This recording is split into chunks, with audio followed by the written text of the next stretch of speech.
Today we talk about how can you enable email address on your Decathlon app. We go to figure out the solution or know how you can do that on your app. So you just follow this ways, then it's going to work with you. So all you have to do, so you just go down here, click in this sign down here. When just click on it here, it's going to take you to this list. It's going to show for you like this here. Then you go down, so then you just come here to my communication preference, just click on it here.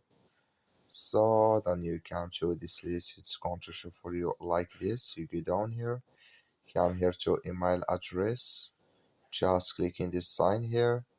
Then like you see this color show for us, that's mean here email address enable with us now.